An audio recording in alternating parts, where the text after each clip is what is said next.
Welcome to the Queer Confidence Podcast, the podcast to help you become your most confident queer self.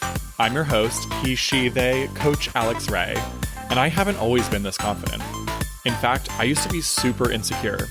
And through this show, I want to share with you what's worked for me, my clients, and my guests so that you can become more confident. Hello, my confident queers. Welcome back to another episode. Today, I am so excited to introduce to you my new friend, Gerard. He has his own podcast, which he's going to tell you about today, which you have to go listen to. He's also a comedian in LA, and he loves to inspire other people. And we met recently on Clubhouse. It's a new social media platform, and hit it off there and realized we have some commonalities in the way that we live and show up in the world and what we want to do for the LGBTQIA plus community. So I thought, what better way than to collaborate through podcasts? So he's on here with me today. We'll be recording an episode for his podcast too. So you've got to check out both episodes. As soon as they're up, we'll link to each other's podcasts in the description. So, all right, Gerard, my friend, please introduce yourself to our friends here. Hi, everyone. I am Gerard Cole. I am an East Coaster living on the West Coast. I'm a comedian, podcaster, actor. I do it all. You can find me on all the social medias. And like you said, I really love to inspire people. It really started off through comedy and just through like finding myself and discovering things about the world and the way I saw it and all these different things. I've really wanted to share that even more, like that insight through comedy, but sometimes, it's not always fun and transformational, if you will, at the same time. Yes. And that podcast is called Turning Coal into Diamonds. My name is Gerard Cole, so it's a cool little play on my last name, which fits so perfectly. I think we all have those coal moments, so. Yeah.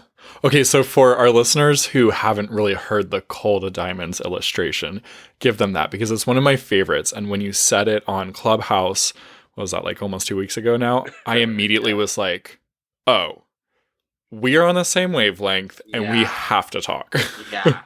So the idea is really like we all have cool moments in life, those moments that give or add a little bit of pressure, but it's really how we look at those moments and how we perceive them change our mindset to create a diamond. Because life's not going to always be perfect, but it's, keep maneuvering through those obstacles and things that pop up that creates the diamond, whether it's like a breakup or you lost a job or you like didn't book something, there comes in so many different forms.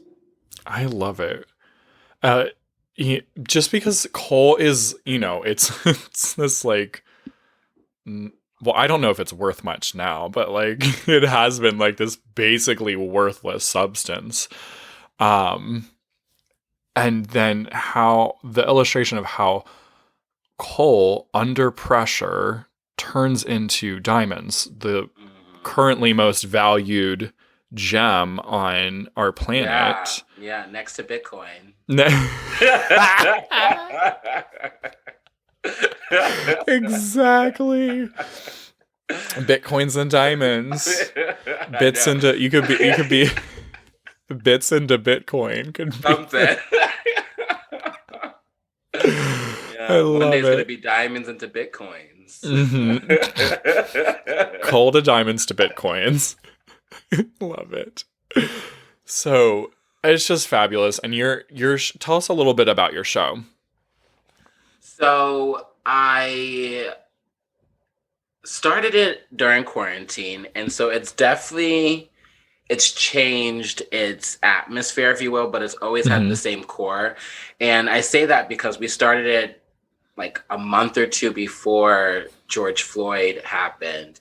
And So like the atmosphere of the first like 4 or 5 episodes are vastly different than kind of what it's become. And so I have a lot of guests that come on and talk about their own coal moments and how they've turned them into diamonds. So I've had sex coaches, I've had my life coach, I've had dancers, actors, comedians, because we've all had them. It's come from, I've had even financial planners. So it's not always somebody who you're just like, wow, I know that person or seen that person, but it's somebody who you can hear their story and say, wow, like they've really overcome that. Yeah. And we kind of dissect little bits and pieces of like whether it's not people pleasing or whether it's just like, because sometimes that's haltered at least my dreams. Like I know I wanted to move to LA a lot sooner in life, but because of certain things I was hearing from my own family, friends, just the expense of how LA would be and all that stuff. Right. And just wanting to like be the perfect son to my family and all that stuff, like stay close to family, stay close to home. Until I broke out of that was when I kind of saw like the magic of being. So anyways, I'm just trying to say we have lots of people that come on, tell their story. And then on Fridays, I usually kind of dissect like a modality or a way of being or something in life that I think really supports. So last week it was releasing comparison and being accepting where you are and accepting what you have before you can really vibrationally attract what you want in life, really. So, it's, and then we have sex coaches and we talk about bonobo penises and all kind of stuff like that too. So. I love it. So your episodes are like about the pressure that like normalizing that pressure, turning it into a diamond moment where it's a moment of growth. And then you also, the dissecting it is almost like the polishing of the diamonds, like the cutting and the polishing. I love that. You already know, Alex. See? Yeah. Fantastic. All right. I want to rewind here because we're going to definitely get into your journey moving to LA, especially going against all the, against the family grain there. We're going to talk about school. And let's start though. Well, actually, we already told them how we met. We know how we met. Clubhouse. Get on it if you haven't joined yet. It's fun. Okay, so take us back to your move across the country. Okay. So I will give a very, very short version of this. I always say go to the first episode of TCID, Turning Coal into Diamonds, to hear this. But it was really my first taste of a coal to diamond moment and seeing it that way. And it really happened. I bought a newly used car. And the day I went to go like register it, because I had like months to register it, but I procrastinated until the last minute. And so on this rainy day, I decided to go register it. And my car broke down. And unbeknownst to me, it broke down because I tried to give myself an oil change the day before, trying to be all manly and cute, and did not know what I was doing. And I flooded my engine. Oh no! I know. Did you use the wrong oil or something? Not that I really know much about cars. I just got my brother to do it for me. Yeah. What happened is I literally just poured more oil into the engine. Oh. Like I didn't actually empty it. Like, it's called change the oil, not add more oil. You know what I mean? Right. So I just added more oil. I was like, look at me. And I should have known I was doing it wrong when I literally just like opened up the hood, was like, that looks like the oil thing. Pulled out the stick. It's like, oh, this, Anyways, I love it. So my car broke down. And I took it to the shop and they were like, it's going to be like $3,000 some dollars. Basically, either buy a new car, they were pretty much telling me. And in this time, I had been already thinking about moving to LA to pursue like I wanted to be a writer. I wanted to be out Mm-hmm. there doing it. I've kind of had the background. I went to school for journalism and like I was just ready to jump out in the world. And in that day, in that moment, I was like, you know what? I'm going to use this $3,000. I had a little bit more, but at the time, like I used that sum and I was like, Uh-huh. I'm going to move to LA. I'm going to go. And this, in that exact moment, I'm like, this happened for a reason. I'm going to make it. I'm going to use this as a reason to make this Mm. happen. And I went home. I like set a date. I had made a plan. I bought a one-way ticket, and then I just started telling people. And Yeah. I love to start telling people too when I make up my mind about something. Why do you do it? I do it as a like it's me, it's my confirmation. Like I did this, like the haters are gonna hate, people are gonna say everything, but it's already my mind's determined. Like I'm open to feedback, things that I haven't Mm-hmm. seen or heard. And it's like I just it's my mom always told me to kind of like act in silence. And you know what I mean? And so that way, Okay. like, and it was just like it's not exactly the most forwarding, but for me, it meant more so like you do more work, not so much always talking about it. It's Mm-hmm. like because action speaks louder than words. So for me, it was just Right. like I have to like until I make up my mind. I don't want to just say that I'm thinking about it anymore. It has to Mm-hmm. be I'm doing it. You know? Yeah. Yeah. I like to start telling people, um, for the fact that when I start doing it, if I'm struggling with the belief, Yeah.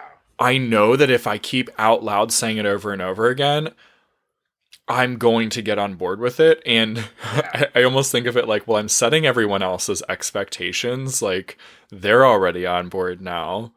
Um, and the fun thing that has happened for me too is when I start telling people that I'm going to do something, even if I'm not sure of the details, I've just have decided it's happening. Yeah. The universe aligns me with people that Uh want to help. yeah. That's real. That's real. Yeah, and they're like, "Oh my god, I know someone and they would be perfect for this." And I'm like, "Oh, That's so real. yeah, Yeah. that's totally not on purpose. That just ends Hmm. up happening Well, the as my universe belief listens, I shifts." think. The what? I said the universe listens. And I'm not like Totally. very like religious or anything. I grew up religious, so I say Mhm. universe a lot. But like call me crazy.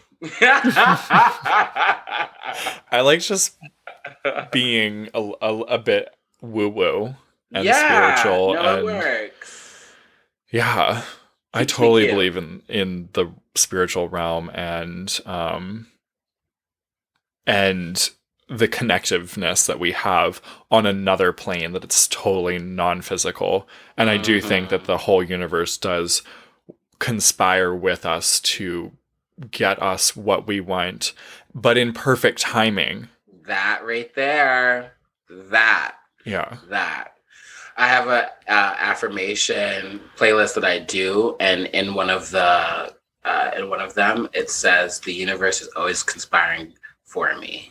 Mm, And one of my favorite lines actually is the universe is always working for me, not against me. And yes. that's a great reminder. Even I use that reminder a lot when things don't look like they're going my Right. way. Yeah. Yeah, It's because it's it's such like a like it's going your way. Well, it's working for you, which currently might be against your will, mm-hmm, but it's for mm-hmm. your greater good. Exactly, exactly. Exactamundo. I love it. Okay, so hold on. You make this big decision. I'm going to LA, but Mm-hmm. you said your family wasn't really all that thrilled about it. What was that No, like? they weren't. Well, I grew up the only child with a single mom and my grandmother in my household. And so, one being the single child of my mom, who's a single mom, you can already see that there was like, my baby, no. And like, she's still like, I'm like well older and she still sees me as a baby. Of And course. of course. And my grandmother, who I'm like a grandma's boy. I'm not a mama's boy. I'm a grandma's boy. So that Yeah. was even like, that my grandma's like, my oldest grandchild is leaving, like, Oh. so it was so hard. And I like at the time, like it was so hard to make that decision. And one of the things that I was real, and especially what I should say, I'm like first generation, my family's from Africa, so Mhm. there is those like immigrant values of like wanting, like just being close to home, wanting the best, and Mhm. because I went to school to be an accountant. I was leaving college, not even graduating, to go be like a writer in the entertainment world, Yeah. where there's so much uncertainty. So for them, it was like, what are you doing? Like, we did not come across this ocean for you to go be Yeah, creative. Get a yeah. fucking real job. Exactly. And I can for hear it. them it was such a left turn, because I went, like in high school, I was part of like Future Business Leaders of America. I tutored Okay. accountant. Like I wanted to be like, I there was some part of me that wanted to also go to law school after pursuing an accounting degree. Wow. And I was talking about all this with my parents. And then about 2.5 3 years into school, was like, I think I actually want to go be funny and write stuff. And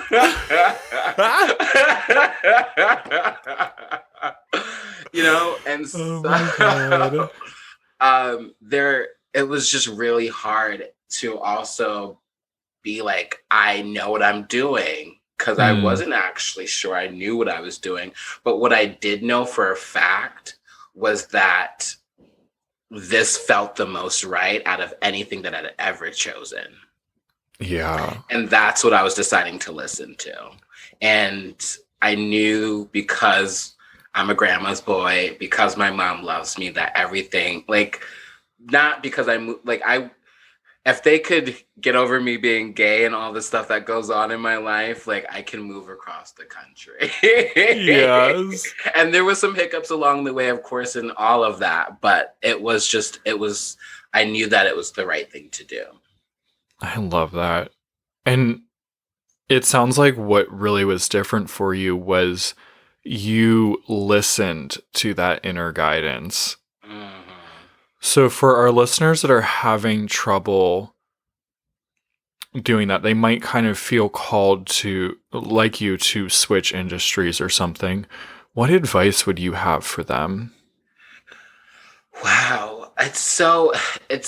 It all boils down to something that's so much easier said than done. And Mm, for me, it is to just do it, to listen to what makes you happy. mm-hmm. And why I say that, and I'm like literally boiling it down to that.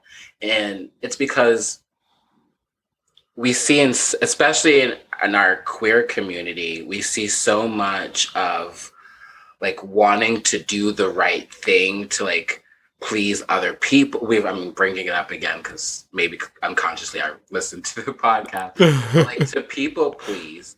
And I Yeah. feel like down the line, that takes away from who you innately are. And I'm all about, when you are being your best self, when you're being all of who you are, all of your beingness, that only makes the world better, because that radiates to somebody else.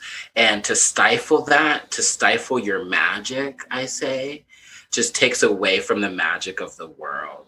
So that's why I say to do it, because just, I don't want to make it like bleak or grim, but you never want to be down 40, 50 years down the line, or on like in a situation where you can't make that decision anymore, you know? Mm-hmm. Yeah, So, I totally agree with you. And I think too, well, tell me what your experience was like. Mine growing up in a really religious environment was thinking I learned to not trust my inner guidance, to not trust my whether you want to call it a like conscience, but also just an inner knowing, and thinking that, oh, every sort of desire, if I follow it, it has to be evil. So go and do the opposite of it. And that weakened a lot of my senses of being able to pursue things that I enjoyed without it. It just felt like a constant internal battle and a little bit of guilt, really, honestly, coming up too. Yeah, yeah. What did you have any of that as well? I definitely had all of that. Okay.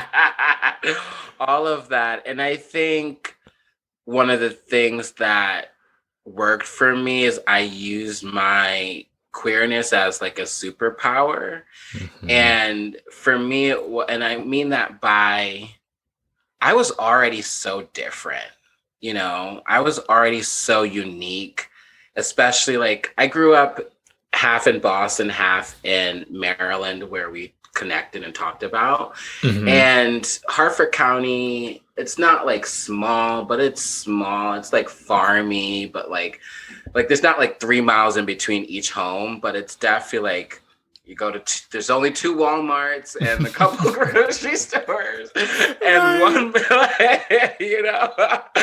and so there's just this mindset that I was already kind of out the box. Mhm. And so for me it was easier to tap into kind of, I'm so used to kind of being different that there was a moment where I just kind of like stopped trying to be normal, Yeah. or other people's idea of normal, and including my family's idea of normal.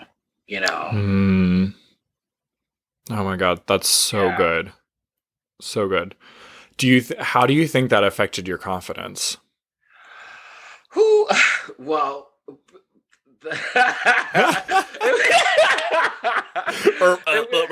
yeah. Because it went both ways. Because, like Yeah. you said, there was there. I was honestly listening and being so different that there were times that I'm like, oh man, like, am I too different? Am I too crazy? Am I listening to this inner gut too much? Am I too Miley Cyrus, I can't be tamed? Oh my God.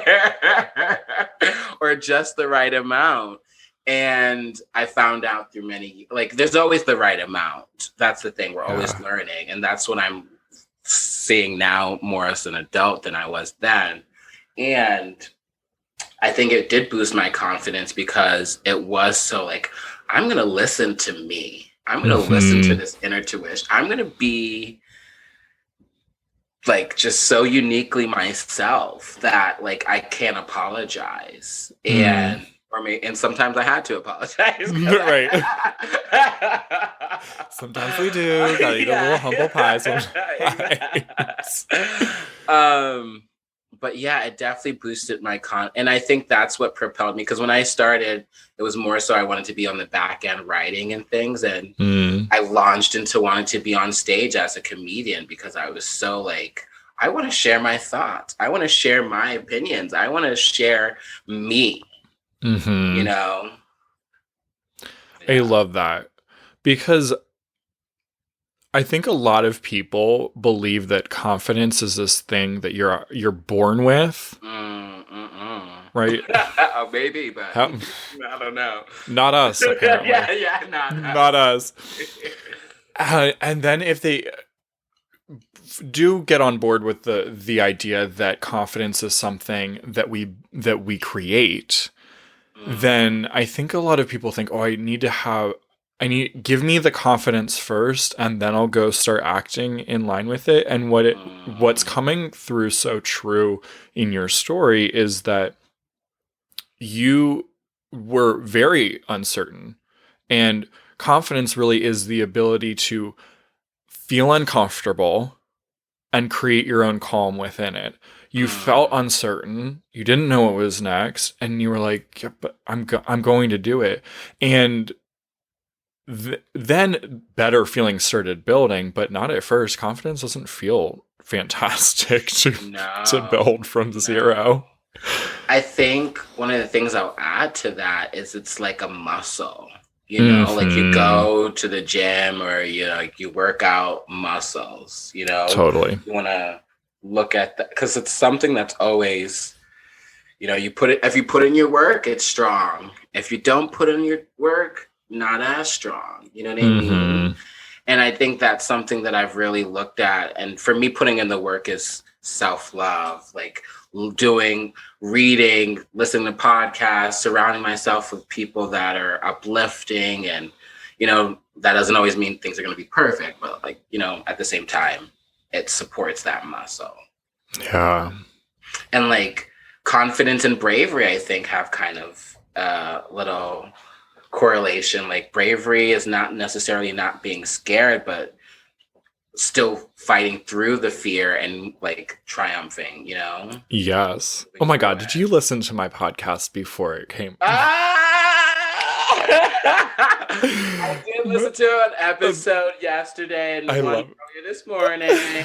But it's just so true. It's so Yeah. true. Yeah. I wholeheartedly agree. Bravery is absolutely a tool to build your confidence. Yeah. If you're not willing to have fear and go through it, then you're not going to have this nice feeling that we all associate with feeling confident. Mm-hmm. Mm-hmm. All right, so you had this like some pressure from family. Mm-hmm. One to Mm-hmm. finish school in a quote real job scenario, right? Yeah. Yeah. I One think that we had a all big paycheck for sure. right. Yeah, one that seems like corporate and guaranteed. Mm-hmm. Um and then you're like, hell no, I'm going with my passion and what have you seen the movie Soul on Not Disney? yet. And that's Oh, actually a sore subject in our household because my roommates watched it without me and I wanted to watch it. And I like walked in on them watching like the last like literally the credits had just started. And I oh was like, no. what did you guys just watch? Like Ah! Okay. open the door. But continue, I'm so sorry. You have to listen to it. Or I mean Yes. not listen to it, Watch watch it. it. It's not a podcast. Watch it. It's so good. But what they point out in there, I don't want to give away too much of it, but just like they talk about the spark. And you followed your spark.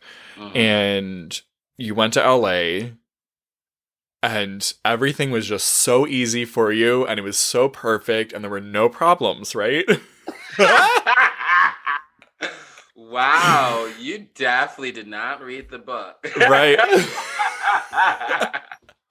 There's no book, No, guys. tell us about the coal.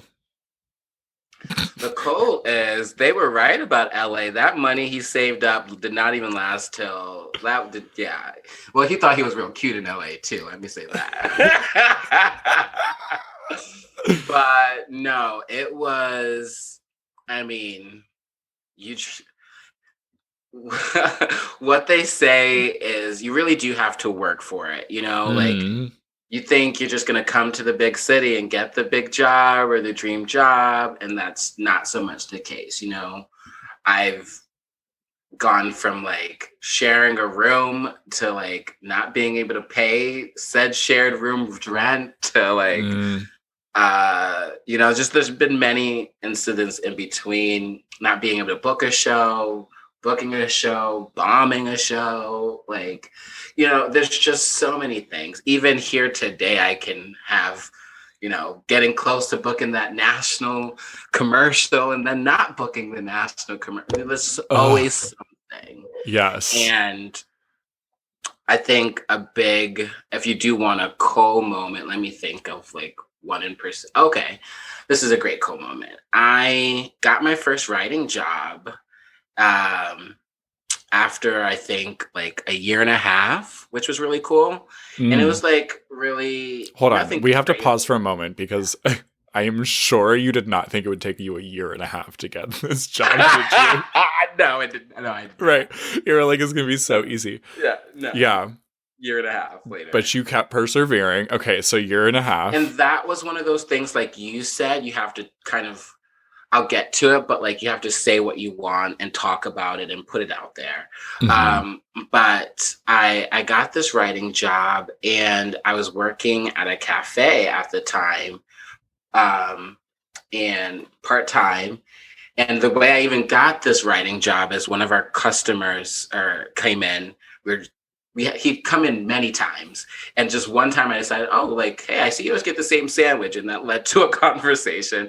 He's from Boston. I'm from Boston. Da da da da. He's like, oh, I literally work at a place down the street. I'm head of the writing department. Da da da da. If you want to come in, check it out. Look at I that. came in with some muffins, checked it out, got a little internship, started off, then it led into a paid job. So boom, boom, boom. All in this time at the cafe, they loved me, and they basically gave me management of the restaurant, and it was a small mom and pop shop, but like the owner was really never there. So really they gave me like not ownership, but like I had full reins of what I wanted to do, what I wanted to look like. And so long story short, they paid me more money than I was going to get my writing job. So I quit the writing job.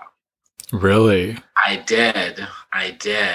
And about like 6 months into the management, like some other things happened and that store ended up being closed. Oh no. So then I was in like, now I don't have any job.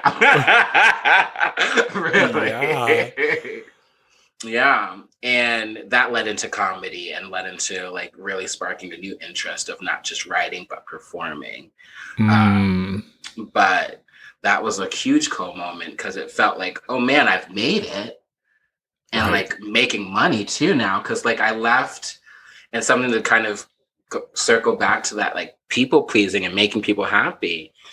One of the reasons I like left that writing job, because I was like, man, if I go to this management job back to this, like, this is security, this is a check. It's a big one. It leads to like more locations, other big deals. I was like going to big meetings with investors and all this other stuff. So life was looking like really cute. And mom was proud. Everybody was proud. And so I was like, that was the easier thing to do. It wasn't what made me necessarily that I was happy, but it was the easiest. I am so glad the universe came along and kicked you in the ass. Because like look at how perfect that is now looking back on it. Yeah. You were settling. Totally. Right? So and I think that oftentimes hardship does come along in our life. I mean, of course, not oftentimes, but like always it comes along. This is what your whole theme of your podcast is about, that the pressure comes along in order to bring us from coal to diamonds. And that's what I love this story, because you would have just gone on because it was easy. It was right in front of you. It was available. You were making money right away. And our brains we are wired for short-term satisfaction. We are wired to be lazy. We want everything to be easier, faster. Especially nowadays. Even a Postmate doesn't take, it's too long. Why are they not here yet? Right. Fuck them. Really? You didn't even have to put clothes on to get your food. Like, can we really complain? Yeah. And drones dropping off packages from Amazon, right? Because it's too long to wait more than 2 hours for a package. God forbid. I know. So that is our human tendency. It's natural. And I think the more that we just accept that that is going to be something that we're going to battle against, the more we can kind of comfort that inner need, and go, hey, yeah, I hear you. I hear you loud and clear. You really want to feel satisfied right now because you keep thinking that the external circumstances are what make you feel good. And the universe is just showing you that no, that is not how it works. Feeling good comes from the inside out. Yeah. And you can choose to feel good in any circumstance. And that circumstance would have been a total waste because it wasn't aligned with like what you came here to do. Facts. And so what was your, well, besides fear and oh fuck, what was your thoughts when you lost that job? It was, well, I wasn't in the mindset that I'm in now, so it was definitely not as, oh, can't wait to make a diamond. It never is in the moment. It was not. And it was really like, what did I do? Like, giving up like that writing job. Like, can I go back? Should I go back? Like, will they let me back? Like, I'm sure they fill that spot, just there's so many questions there. And then it was just like, now what do I do? And like to skip some other things, and not that it has to always feel good, but I'm like, I know for time's sake, like I got to a place where I was like, the next thing that I do, I want it to be the most like I've already like kind of seen money, if you will. So I was like, the next thing that I want it to be something that I'm just happy with. Like, because I can be taken away. Like, I literally learned a lesson of like, it could be given and taken away just like that. So as long as like I do something that I'm like so happy with, like, and that's kind of how I led into comedy, like real talk. And there was still nervousness there, and it was like a new realm. So I had to like plenty of cool moments and learning confidence in that realm. But it was the first time I was on stage doing an open mic, even, and then my first show. I remember walking off that stage and being like, now I feel like an artist. Because I can't sing. I try. I can't. I can dance, but I've never, like, I'm not a dancer. And, I'm not a musician. I can't draw. There's just so many things I say to myself I can't do. So I never felt like an artist. And even as a writer, I was like, everybody says they're a writer, but like, I can say I'm a comedian. I can say I'm funny, and I believe that, and I know that about myself, and nobody can take that away from me. Yeah. Yes, you are. And I don't know about this I can't dance bullshit because if you go follow if you go follow his Instagram, I was like, oh man, this guy your videos are so funny because you dance and you just make me laugh and smile. Like, they just bring me so much joy to watch. But like, on top of just what is that word? Beaming, like joy, radiating with joy. Maybe that's the word I'm looking for. Gerard also puts these captions on the video that are inspiring and life-changing, right? And when you do that, it's like, it's no longer just a funny, entertaining video. It's also like inspiring. It brings joy. It really, it's amazing. I love to see how you have blended these areas of your desires and talents and gifts and skills that you have worked hard to sharpen. You blend them all together in a beautiful package that truly is just you. Thank you.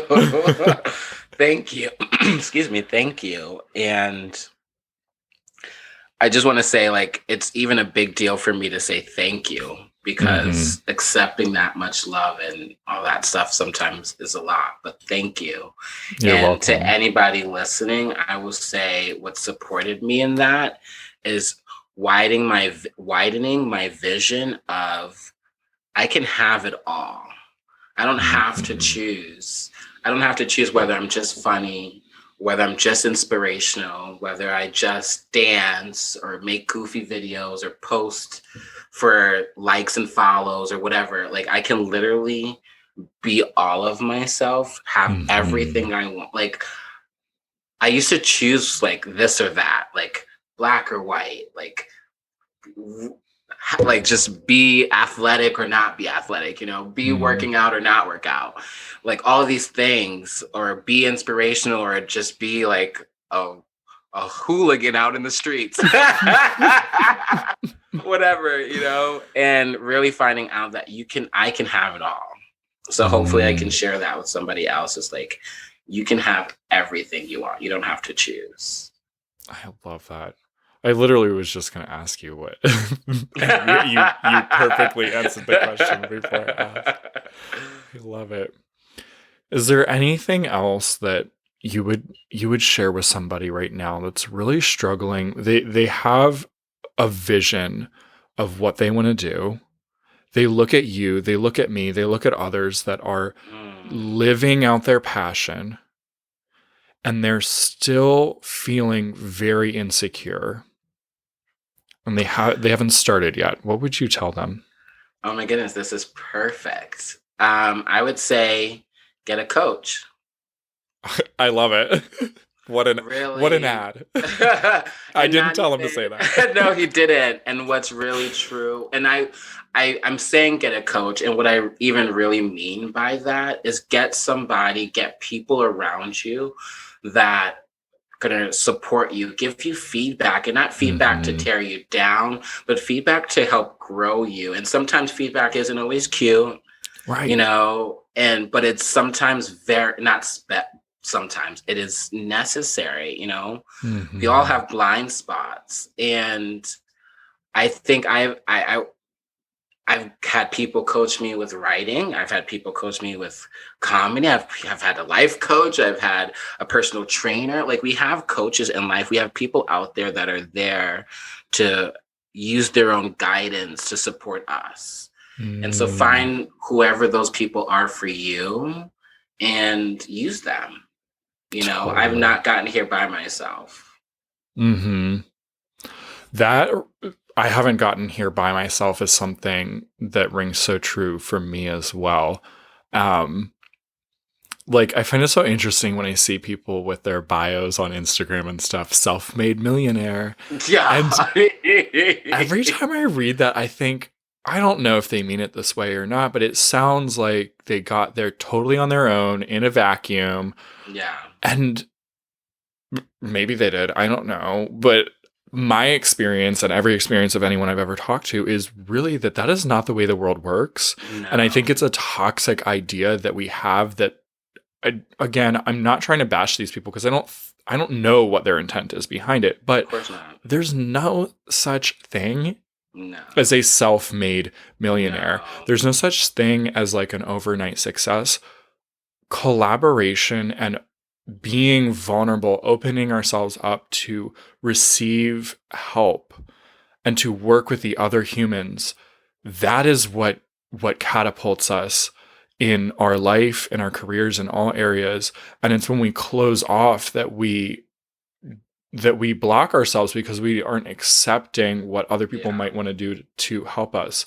And for our community in particular, I do think that unfortunately we have, by and large, experienced a lot of trauma where we have this underlying belief that people are out to get us. Hmm. And that might be true. Some people are out to get us, but there are many people, just as many, if not more, that really want to see us thriving.